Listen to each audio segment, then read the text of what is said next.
Hello, everyone. Thank you for joining me this evening. I'm super excited about this webinar. Every time I get ready to do one of these, I get super excited and I think I need to do more of these. And so I'm going to follow that pledge up. The topic today, we're going to talk about these GLP-1 agonist drugs.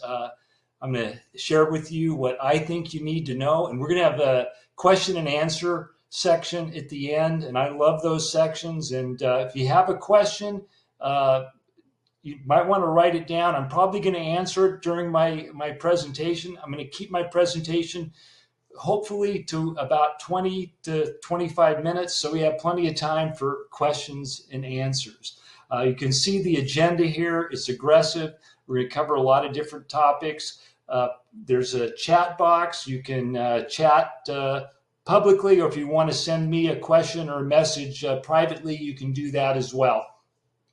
So what I'm going to cover is what these drugs are, how they work, what my concerns are with these drugs, who I think should take them, and also who should not take them.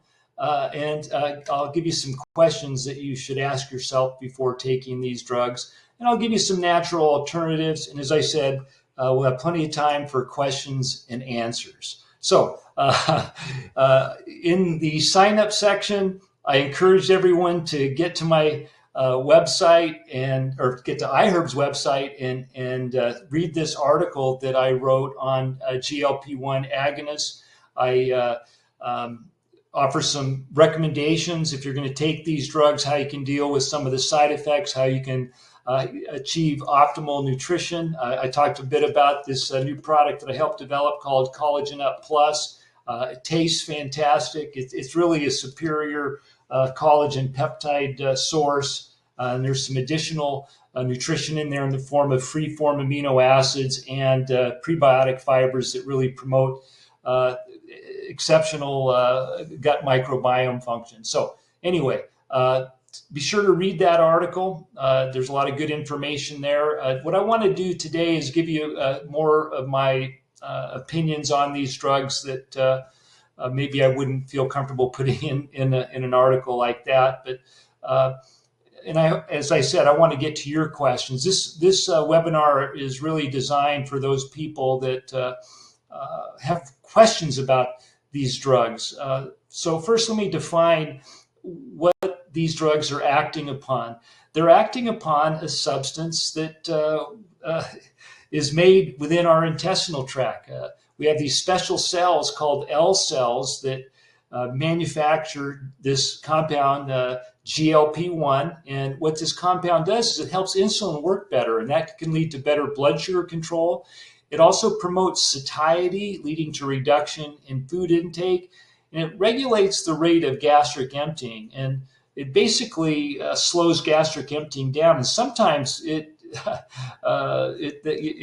can be a good thing, but too much of it can be a bad thing. We need the proper gastric motility for proper digestion.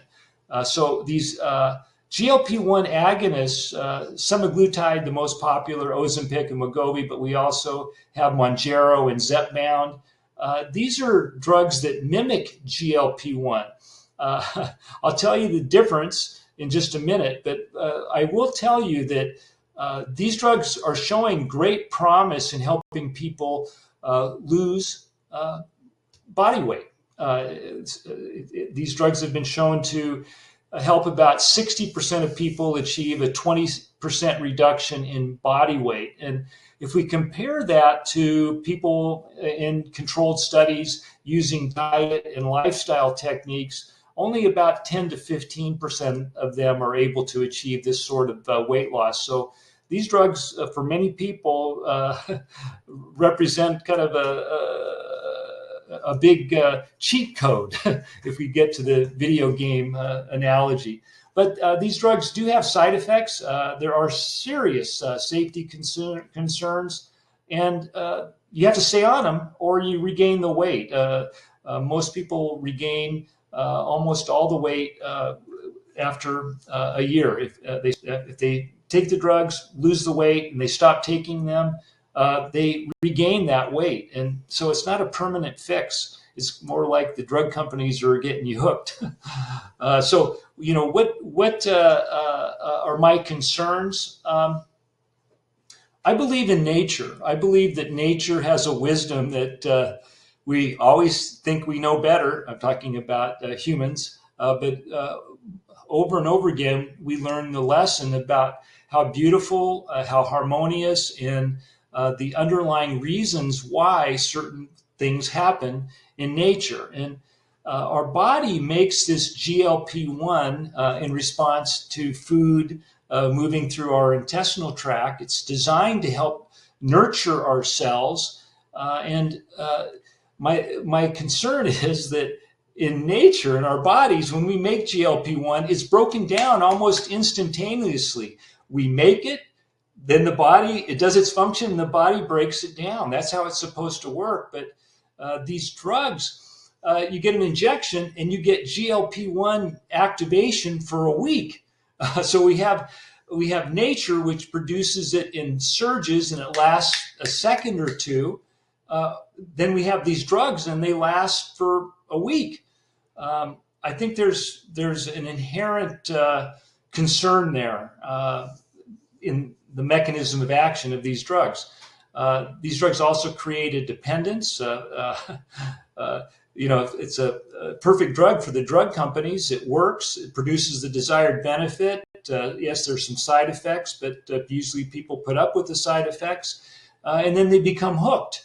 One of the side effects that I wish people would take into consideration more is that these drugs produce a disproportionately amount of muscle mass loss compared to diet and lifestyle measures.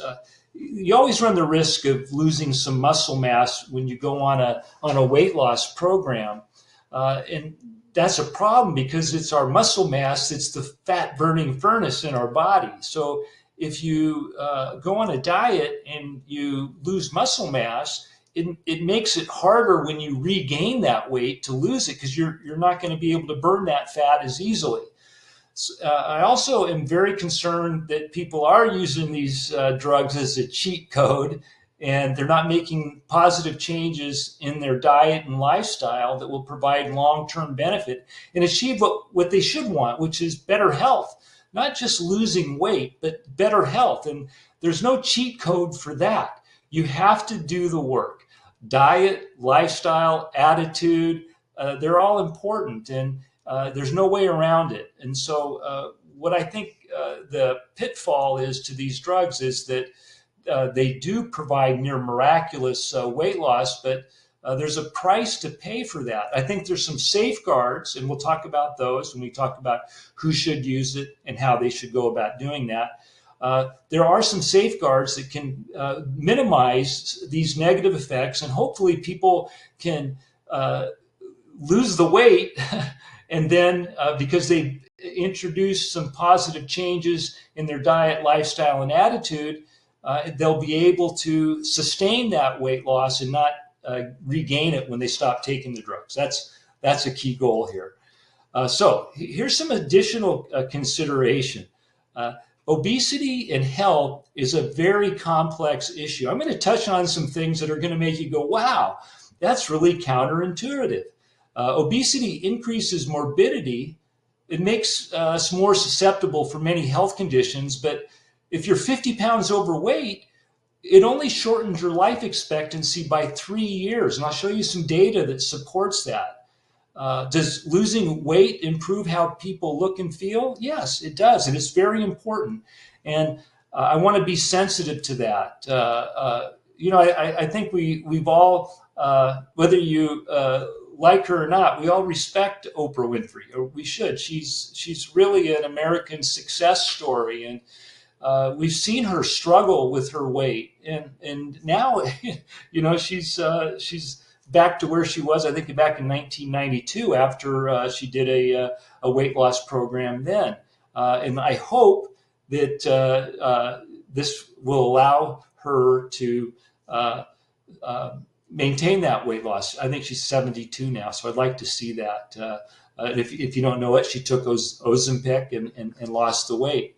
Do the benefits of GLP-1 agonists outweigh potential risks? That's the big question that anyone should ask. Is the benefit that I'm going to receive from taking these drugs outweigh the potential risks?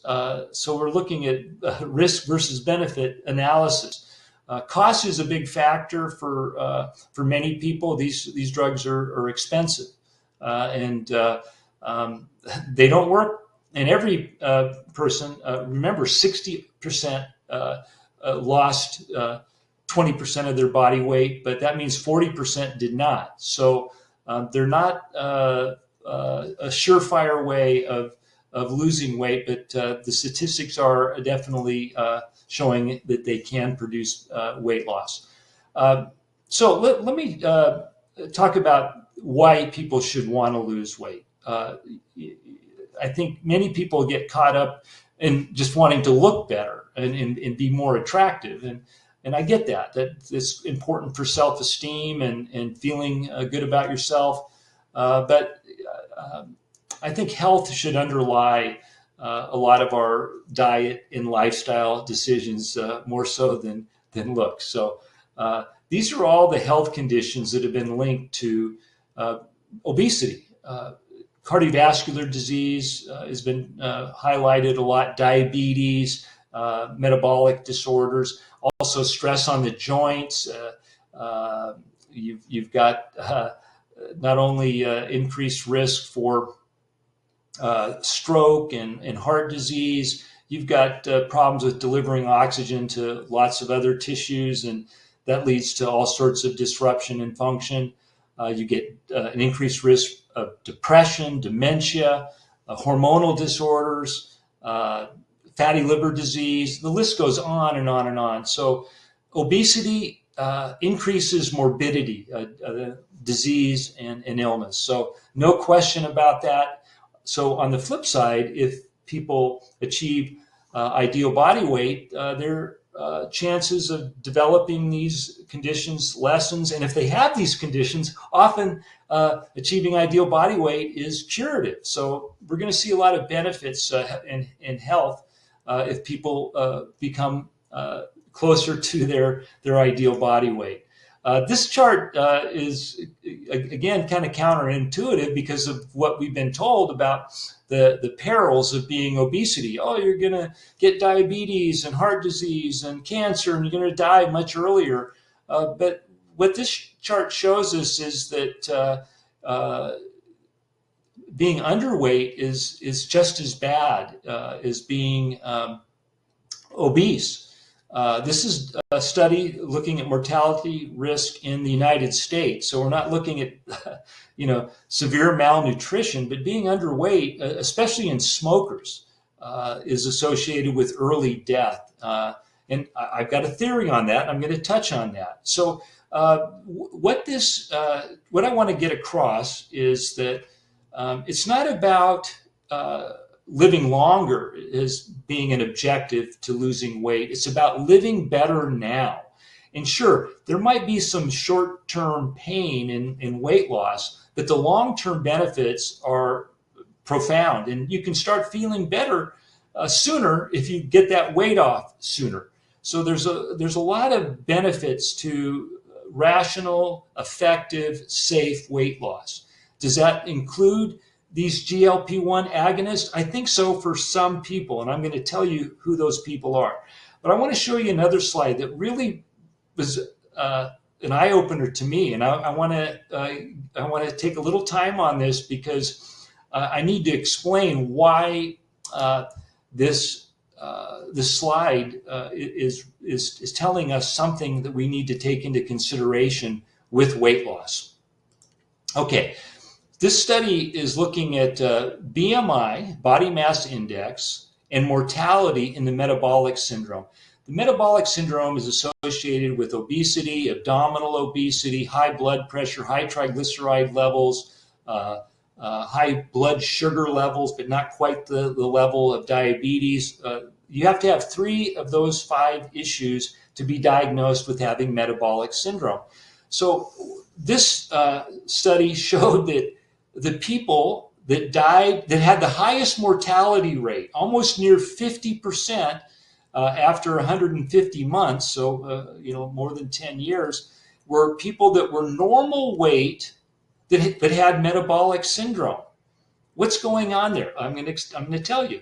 And then the next was overweight, but the people that were overweight and had metabolic syndrome died at a lower rate than people that were normal weight. And then we see obese with metabolic syndrome. Then we got normal weight, no metabolic syndrome, overweight with no metabolic syndrome. And again, not a big difference between normal weight and overweight in terms of mortality. Then we have obesity, people that are obese, and we see that they had actually the lowest mortality rate as long as they did not have metabolic syndrome. So if you're obese and you don't have high cholesterol, high blood pressure, high blood sugar levels, your life expectancy is actually really good. And it's actually better than someone that's normal weight that doesn't have metabolic syndrome. And I have someone in my family like that. I don't know if she's watching tonight, but that explains, that she's doing really well by these standards. So just a little bit counterintuitive, isn't it? And I think we can learn a lot from this. Okay, so I'm going to explain what I think is behind this data. There was a study that came out in 2006, and the study looked at data from the National Health and Nutrition Surveys. The U.S. government does these every once in a while. And what they did was they looked at the rate of diabetes based upon different body mass index, and they coupled it to the exposure to what are called persistent organic pollutants. These include pesticides, herbicides, flame retardants, various compounds that the body just doesn't really break down. They don't break down in the environment. And this data showed that someone that was of normal body weight that had high levels of these pollutants compared to someone who was obese that had low levels of these pollutants, the thin person had a 30 times greater risk of developing diabetes. Now, the conventional wisdom is that the reason why we have this epidemic of type 2 diabetes and obesity is because of insulin resistance due to our diet. And there's a truth to that.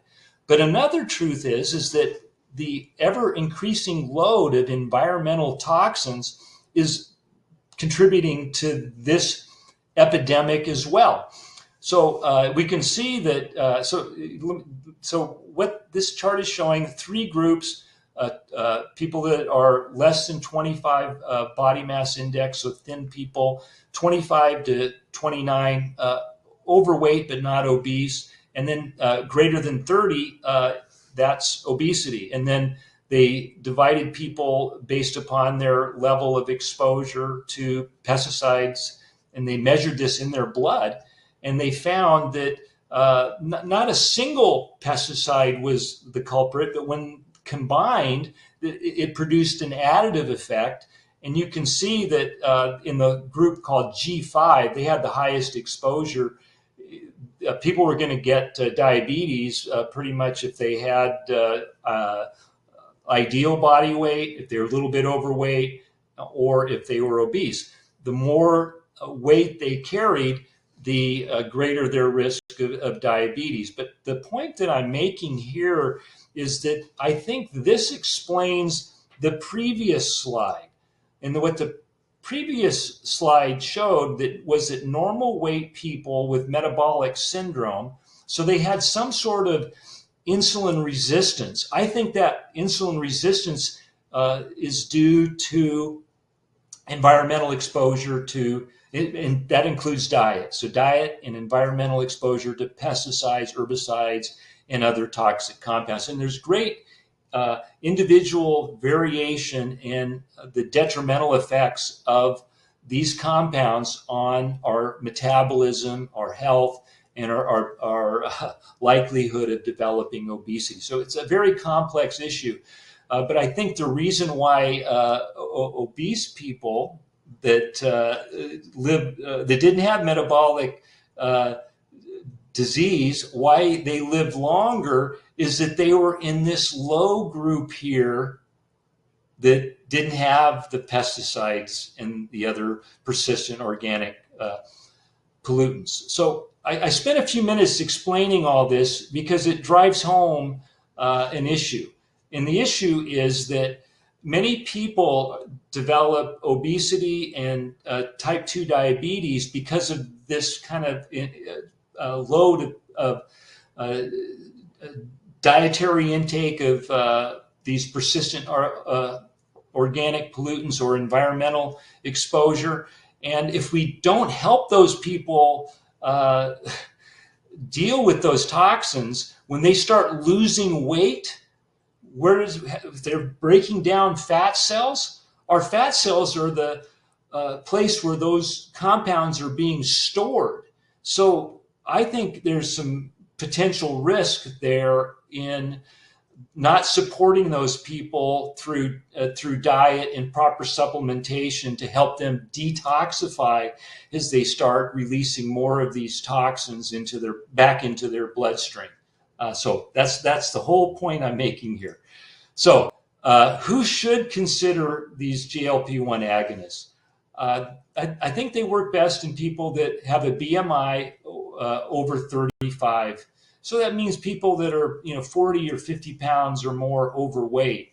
And a lot of people these days are going on these drugs and they're just wanting to lose 5 pounds or so. And I think that's silly. They're taking a risk with very little benefit. They should be able to achieve those benefits through diet, lifestyle, and the use of natural metabolic enhancers. So the best candidates, first is they should be obese. They should have a BMI greater than 35. They should also have some sort of obesity-related morbidity. One of those illnesses that we highlighted a few slides ago, particularly if they have heart disease, high blood lipids, either prediabetes or actual diabetes, they have kidney problems. If they're having some metabolic effect related to their obesity, I think they're good candidates. Okay, and then here's another thing. If you're not going to make the necessary lifestyle and dietary strategies that support health, I'm going to tell you don't take these drugs because I don't think they're going to work for you long term. So the truth is, if you want to be healthier and you want to live longer and you want to look better, you better follow these dietary strategies and lifestyle measures that support health. Otherwise, I think the results with these drugs will not be good. Because there's more to health than weight. So I think people need to understand the risks and benefits of these drugs fully, take a look at the side effects, and really make that decision for themselves whether this drug is going to provide the benefits and if it's worth the risk to their long-term health. Who should consider natural alternatives? So basically, these are my opinions on who should not be taking these drugs. Those who can't afford them or don't want to use a GLP-1 agonist for any reason. Maybe they've tried them, they didn't like the way it made them feel, maybe they had some side effects, maybe they're afraid of them, whatever. If they don't want to use these drugs, they shouldn't think that they're the holy grail, because I think we have an intuition and we have to listen to that intuition. I don't think these drugs make any sense for people that don't have any significant obesity-related morbidity. In other words, if people are healthy, even if they're overweight, I don't think that this is really the route they should be taking. And they shouldn't be taking these drugs if they can achieve their weight loss goals without the use of these drugs. And I think that's entirely possible. I don't think, there's lots of success stories out there of people achieving weight loss without using these drugs. And people should use natural alternatives if they're highly committed to incorporating the necessary lifestyle and dietary strategies that support health. And I'm here to support those people that make that choice. So how do you lose weight? Here's some 5 keys. Focus on quality nutrition, not starvation. It doesn't work. Move more and build muscle. And moving more doesn't mean exercise more. The Cleveland Clinic did a study a few years ago. Actually, it was a Mayo Clinic, I'm sorry. And they did a study where they looked at non-exercise activity thermogenesis, NEAT. And I wrote an article. It's a neat way to lose weight. What they found is that people that were of normal weight compared to people that were of overweight moved more. And what it meant was they didn't sit around as much. They were more active in these non-exercise activities. And when they added up the effects of the calorie burned through non-exercise activity, just being more active, not sitting around as much, they found that it added up to about 40 pounds a year of calories, burned. So exercise is great; it's important, but it's more important to just move more. Use modified intermittent fasting. I use, if you follow me, you know that my cheat for intermittent fasting is use of some beverages. You can use. I like a protein drink in the morning, or something that's not going to raise your blood sugar levels. I like raw cacao, natural cocoa, and I'm coming out with my own natural cocoa and mushroom mix. I'm really excited about. I'll tell you a recent product we launched. So there's certain ways you can kind of satisfy yourself, but you try to have that 8-hour window of eating. For me, it's like 11 a.m. to 7 p.m. That works for me. And if I go out over one day, say I'm not done eating till 8, then the next day I just extend it and eat from 12 to 7. Just try to give myself that intermittent fasting window. Then utilize natural metabolic aids as well as diet to activate GLP-1 and AMPK. And I'll tell you what that is, because I think it's as or more important than GLP-1. So let's quickly talk about some of the dietary strategies. Eat a rainbow diet. These plant pigments are very important in improving our microbiome and activating certain satiety measures, feelings of satisfaction, and other weight loss promoting effects. So these plant pigments are really important to our health. I know these diet pyramids have been around. I make a modification. So here's the traditional Mediterranean diet pyramid. Here's the Dr. Murray version. I get rid of wine. I get rid of sweets. I get rid of these complex carbs, pasta, rice, whole grains, potatoes. They were really important in our diet when we were burning a lot of calories. Right now, most of us aren't burning enough calories. When we're young, we can eat more of these foods, but as we get older, we need to eat less of them or eliminate them altogether. I think that's the healthy diet. So this is what it looks like if you're eating the Mediterranean diet. This is what it looks like if you're looking at the Asian diet pyramid. So very similar composition. We focus on fruits, legumes, nuts, seeds, vegetables, good oils, fish, high quality protein, low on meat, and we get lots of daily physical activity. That's all important. I want to end before we get to the question and answer. I see I've been long-winded already. my top 5 natural alternatives for weight management. PGX, I've written and talked about this. It was just a real miracle in my life in helping me get some of my eating disorder under control. And I didn't have a lot of weight to lose, but I had some issues. And PGX stabilized my blood sugar, helped me feel full and satisfied, and helped give me greater control over my portions. Berberine, Akkermansia muciniphila, Morrisil is a special red-orange complex, and allulose. These are all important strategies for helping with weight loss.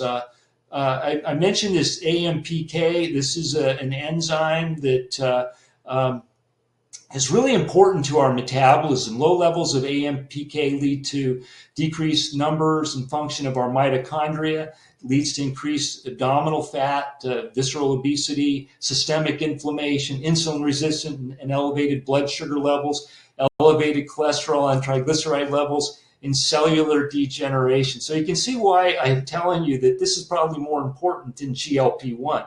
So if we look at what activates this enzyme, it's all the good stuff. In the red over here, we've got to avoid high-fat diet, the wrong types of fat, basically, caloric excess, sedentary lifestyle, and aging. We want to avoid aging as much as possible. And by the way, yesterday I turned 66, so I think I'm doing a pretty good job of it. So on the flip side, what are the activators of AMPK? Basically, like I said, all the good things: intense exercise, intermittent fasting, making sure we have enough thyroid hormone. Adiponectin is a good fat cell-derived hormone that activates insulin. There's ways to activate that.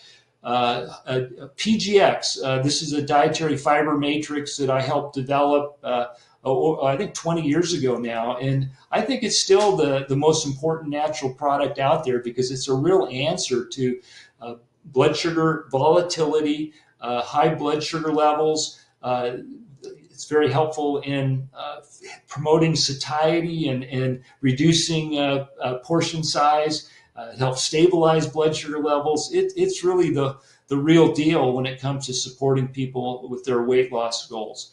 Good oils are important. Flavonoids and polyphenols, very important. I'm going to talk about Morrisil, which is a red-orange complex. It's shown to be very helpful in weight loss. And one of the ways is through activating through AMPK and also changing the gut microbiome.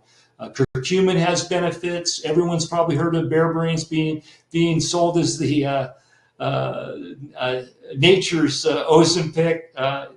Not quite the same dramatic effects, but yes, there are clinical studies that show that it boosts GLP-1 and also helps promote weight loss. And then allulose, this new natural sweetener that's on the market, I'll talk briefly about that as well. So just a quick overview: PGX, this is a patented soluble fiber matrix.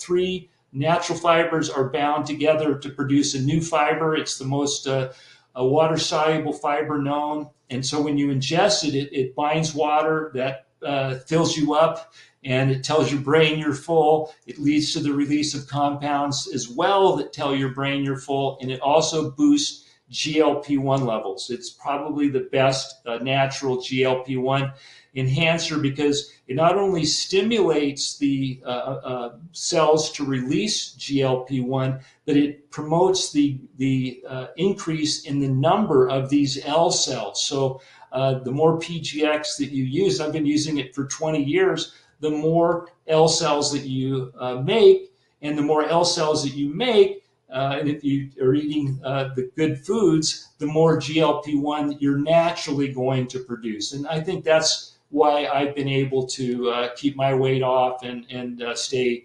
healthy, along with other things as well. But I really give PGX a lot of credit to that. It produces excellent results at practical doses and has an exceptional scientific portfolio. You can read more about it at pgx.com, but it really has some great effects that support any diet or weight loss goal. We can kind of titrate the dose based upon the need. If people are just looking to control blood sugar levels, They can take 1 to 2.5 grams before meals to get that effect. If they're trying to lose weight, they're going to need the dosage of 5 grams before meals. So that's how we dose according to the need.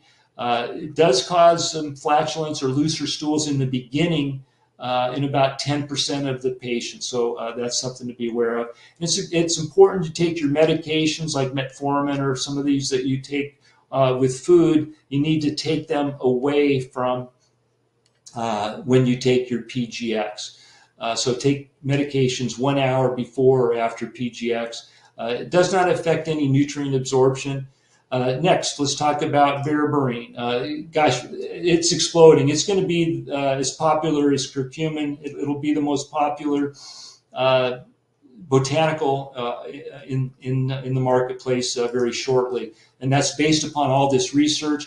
12 double-blind studies, this was back in 2020, showed that it does produce modest or moderate weight loss effects, but these effects are significant. It reduces body mass index. It decreases body weight by, this is usually within a 8-week period of 4 pounds. It reduces waist circumference. It reduces inflammation. So this is really interesting. But I think there's a better way to go, and that's using a new form of berberine on the marketplace called berberine phytosome. Phytosomes are produced by Indena. They're one of the oldest botanical extract manufacturers in the world. They've been around for 100 years, and some of the most important botanical extracts of all time were developed at Indena's research area. And they developed these phytosomes, and these are plant compounds that are bound to phosphatidylcholine, and that improves their bioavailability. So the berberine in a phytosome form is absorbed 10 times greater than the regular berberine out there. And better absorption produces better results, and that's what's been shown. This study that was done in overweight pre-diabetics with berberine phytosome produced better results than what we see with regular berberine. They showed this was a dose of 550 milligrams twice daily, good results in lowering blood sugar levels, cholesterol, triglycerides, insulin. But here's what was really important. It lowered visceral adipose tissue. That's that belly fat that leads to a lot of metabolic disruption. It also reduced total fat mass by 6%. So that's what we want. We want to burn fat. We don't want to burn muscle. And so berberine burns fat. Ozempic and these other GLP-1 agonists, they have a disproportionate amount of muscle mass loss compared to other weight loss strategies. So that's a problem.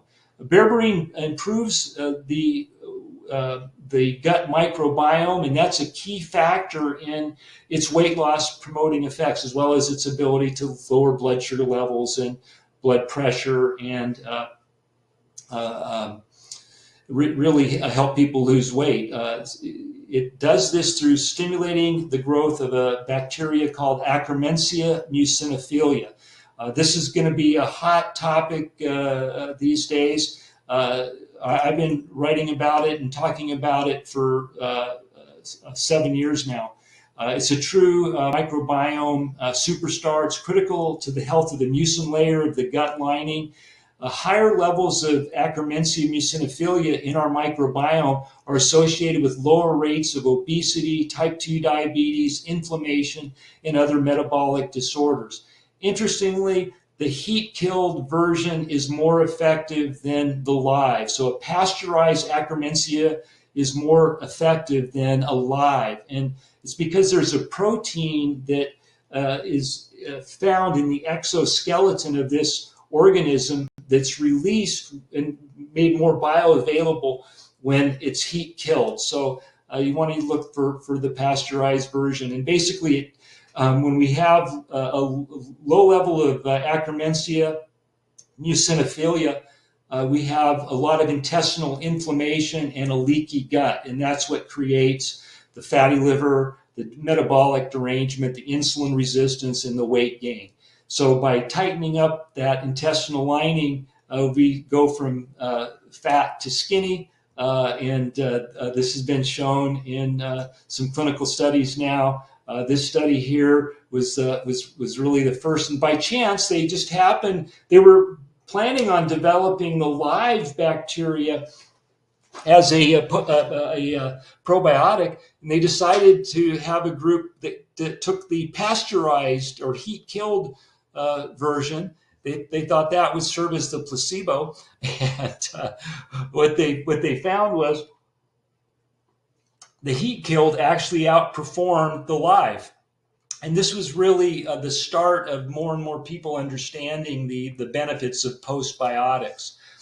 We can enhance the growth of Akkermansia muciniphila by the following factors: making sure we have enough digestive enzymes. If we're lacking digestive enzymes, generally, if you get gas, bloating, indigestion, 30 to 45 minutes after eating, that's usually a sign of lack of digestive enzymes. Then you may want to supplement, and that'll help promote the growth of Akkermansia muciniphila. Prebiotic fibers, including PGX, which may be the world's most powerful prebiotic, can improve Akkermansia. Fish oils, particularly those higher in DHA. Berberine increases Akkermansia. Berberine also increases the growth of other health-promoting bacteria. That is really a key to its underlying beneficial effects in fighting obesity. And then flavonoid-rich foods and beverages and extracts. I have got Morasil up here. Morasil, I mentioned, it's an extract made from blood red orange. And the Moro variety, this is the reddest, the most bloodiest colored red orange, and it is higher in important anthocyanins, and these compounds can be concentrated in an extract. That extract is Morasil, and Morasil has good studies in humans showing 400 milligrams per day can help promote weight loss, reduce BMI, reduce hip and waist circumference, and change body composition. So 3 months, we already see effects, but the longer it's used, the better the results are. That's what you want to see.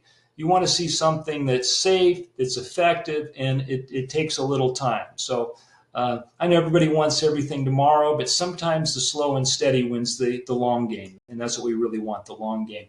Lastly, I want to talk about allulose. This is a naturally occurring sugar that's about 70 to 80% as sweet as sugar or sucrose, but only 1/10 the calorie. So it's basically calorie-free. It's absorbed from the gastrointestinal tract, so that separates it from sugar alternatives like xylitol and erythritol. And since it's absorbed, it is metabolized differently than regular sugar. It does activate key enzymes in the liver that promote improved blood sugar control and metabolism. You know one of those key enzymes already, AMPK. Allulose is a natural AMPK enhancer. The health benefits and safety of allulose has been confirmed in human double-blind placebo-controlled studies. Definitely supports weight loss.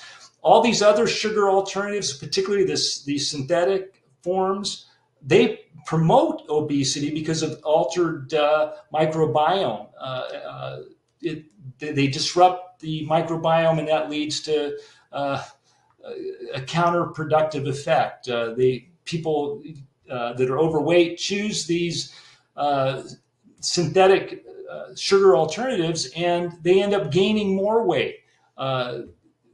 Allulose, it may be the holy grail of sweeteners because it actually helps people control their weight better.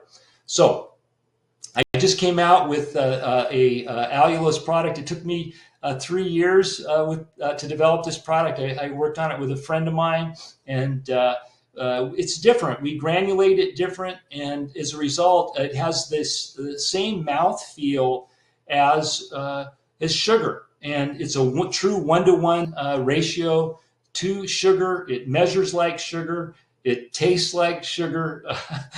And it doesn't have those negative effects. So it's super clean. I get asked, why didn't I use organic allulose? Well, chemically, there's no difference between my allulose, it's non-GMO, and the organic, but the organic is about 40% more expensive. And it's not an issue of the purity, it's an issue of going through the certification and paying for that brand of being organic. But this is a super clean product, no heavy metals, no pesticide residues.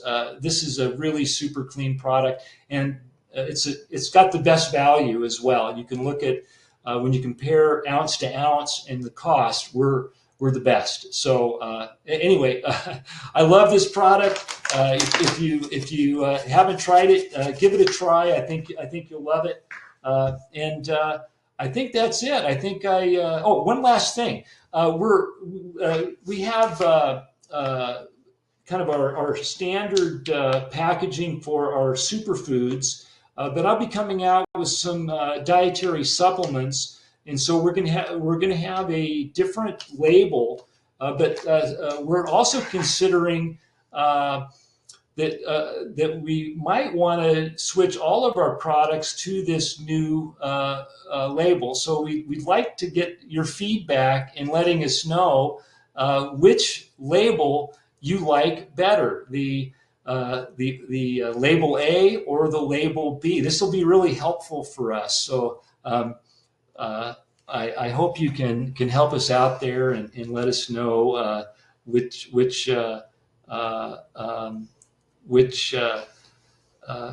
label design you like best. I like them both, so I'm not a good one to ask of this, but we can continue to use the superfoods one on superfoods, and then switch the dietary supplements all over to this other label B. Or maybe really people really like label A, and we'll switch everything and create the supplements with that same label. So anyway, we're going to be launching about 10 to 15 new products over the next 3 months, and I think you'll be really excited about what we're doing. I am coming out with products that I feel there's a need for, and trying to make better versions. Like my salt is the best salt out there. It's a high potassium, low sodium, and it tastes great. Anyway, for more information on some of the dietary things that I talked about, I'm going to tell you about my Magic of Food book. It's really a good resource. If you're a foodie, you'll love this book because it's a crystallization of all the things that I find really fascinating about food, and it highlights all my key dietary strategies. Follow me on Instagram, get to my website, sign up for my email newsletter, and just stay connected with me. So that is it. I did as good a job as I could, and now I know that I need to cut my slides in half and all to meet my goal of 25 to 30 minutes. But hopefully you found it all interesting, and now we can get to your questions. So let me go to the chat box. So someone's asked me, can you please address the efficacy of berberine versus dihydroberberine? I'm not a big fan of dihydroberberine. Dihydroberberine is a natural metabolite of berberine, but I don't think we're going to see the same clinical benefits with DHB, dihydroberberine, that we do with regular berberine. So I'm not a fan until I see clinical evidence that it works as well, and the evidence that is out there right now indicates that it does not. So that's my take on that. Okay. Yes, we're going to have a replay. You're going to get a link, and we're also going to make my slides available in a handout because I know I went through those really fast.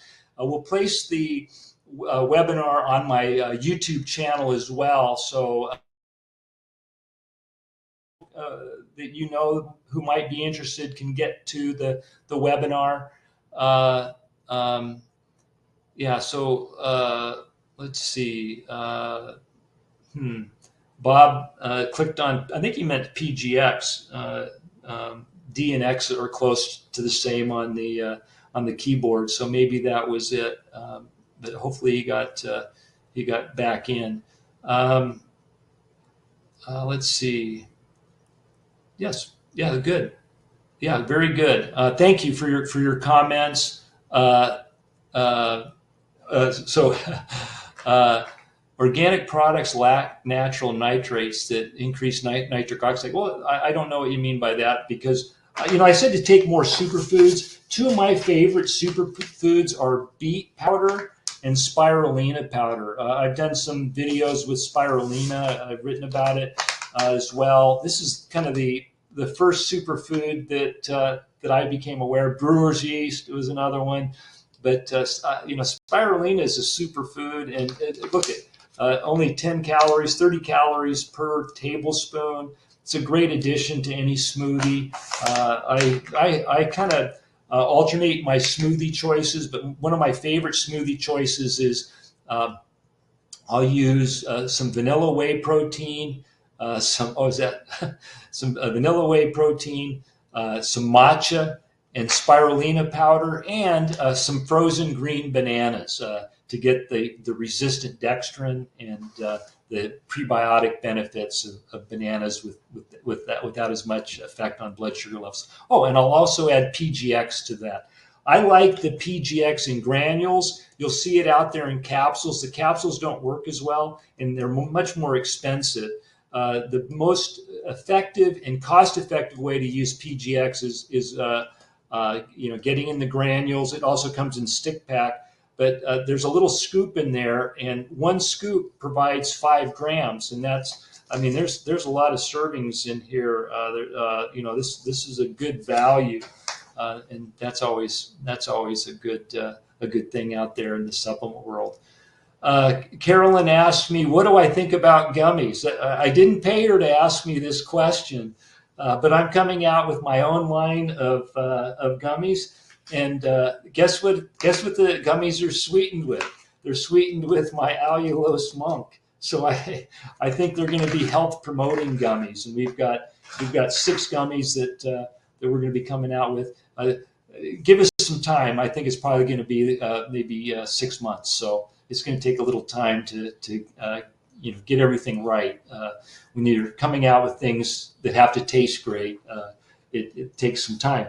And again, speaking of tasting great, this is a great product. I'm falling in love with this product. It's a great pre-workout mix. It's a super weight loss aid, no matter what you're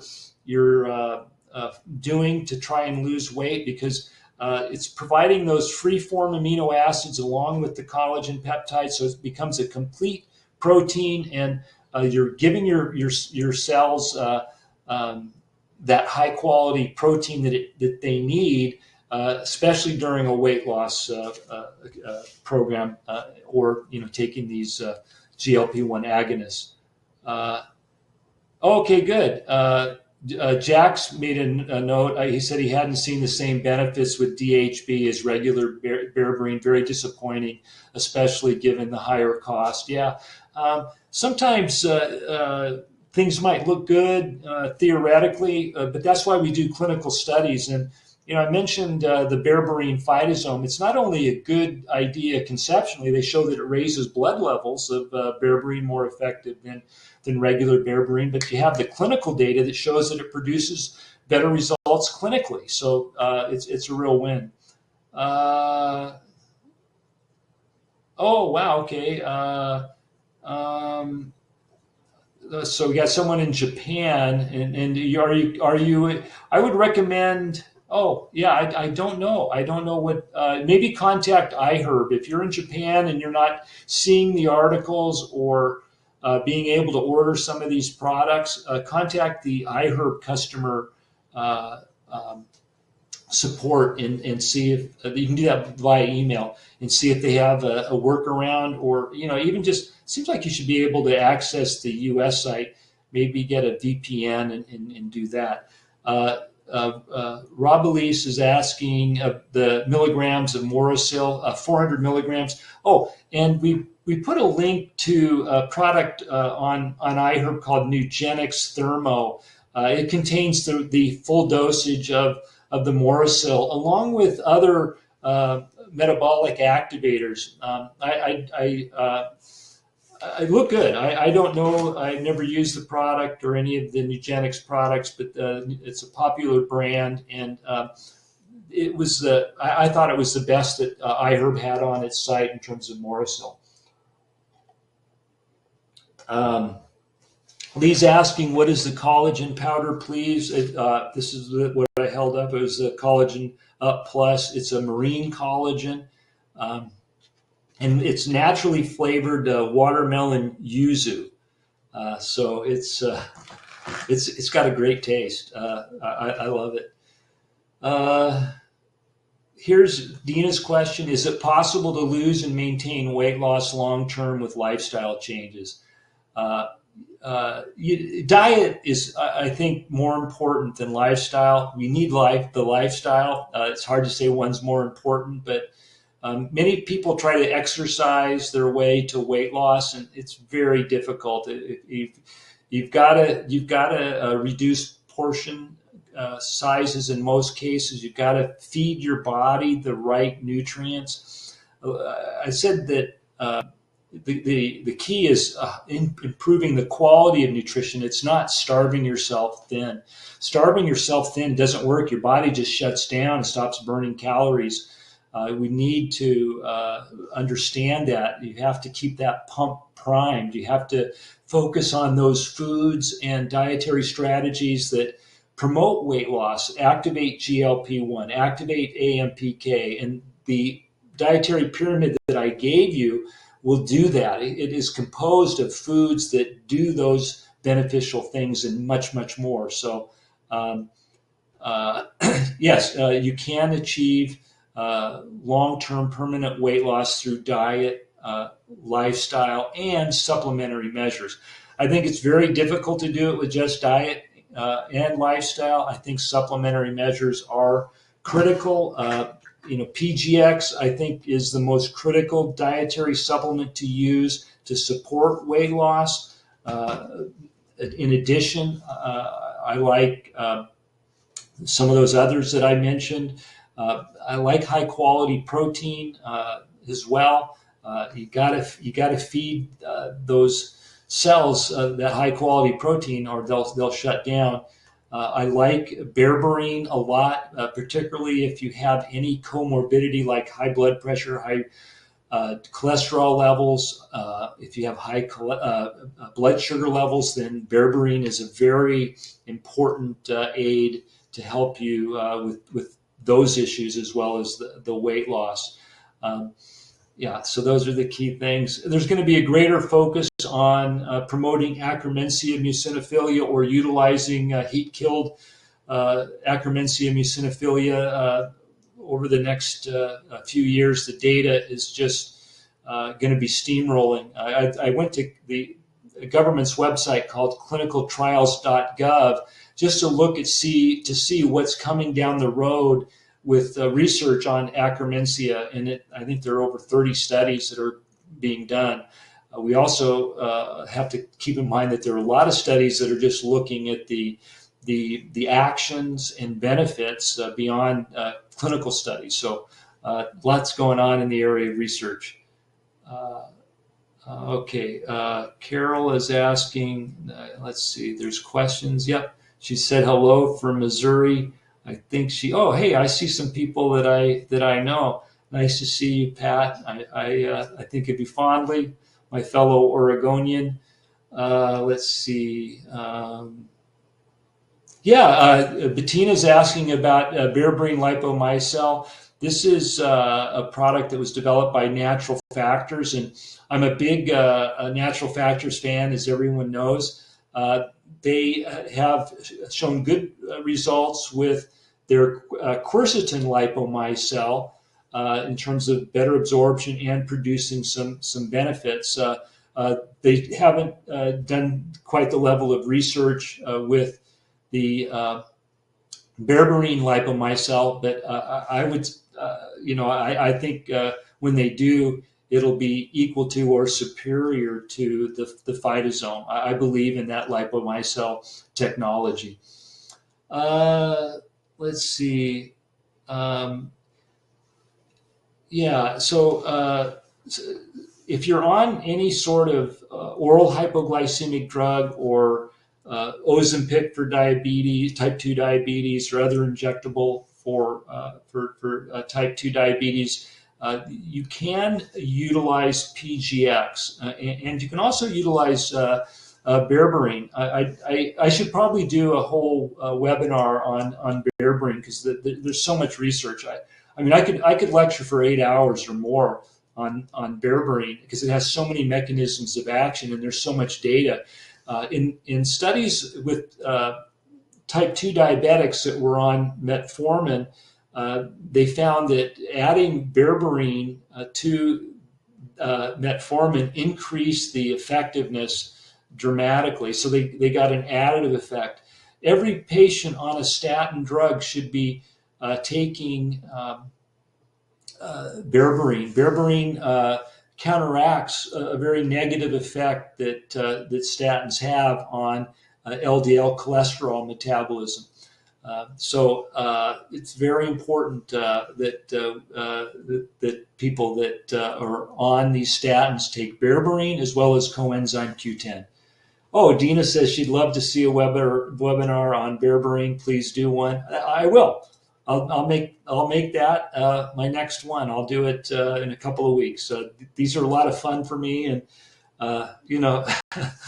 it's the way of the world right now. We have to communicate through the internet. I really enjoy live webinars not webinars, live lectures. I gave a lecture the weekend before last in San Diego for the California Naturopathic Association, and I realized it was my first live presentation since COVID. So 4 years, and it was a lot of fun to do a live webinar, a live seminar. But these are fun too, and I just imagine that I'm talking to an audience, and I appreciate you all joining. I wanted to get done in an hour, and I think we're about there. Rob Elise is asking how much CoQ10 daily. If you're taking a statin drug, it's only 100 milligrams. If you have other issues, if you have other issues besides high cholesterol, maybe you have high blood pressure, maybe you have some sort of cardiomyopathy, then you're going to need higher doses. So the CoQ10 is another one we could do a whole lecture on. So if you have any ideas that you'd like to express, whether it's how we can make these webinars better, or if there's specific subjects that you'd like me to touch on, please just send us an email. It's a family business that we have here. My son Zachary manages my business here, and he reads all those and forwards the ones that he needs to me. And his girlfriend of 11 years, Zach's going to be 27. He's had the same girlfriend for 11 years, Alexa. So she's like a daughter to me. She handles all of my social media. So she's the one that does all the posts, and she does a phenomenal job. I don't have that talent. She does a really beautiful job. So I want to thank them for all that they do for me, including being part of my birthday celebration yesterday, along with my other two children, my two daughters, Lexi and Addie. So that's it. I'm going to wrap it up, and I look forward to seeing you in a couple of weeks. We'll do one on berberine. We'll get that started.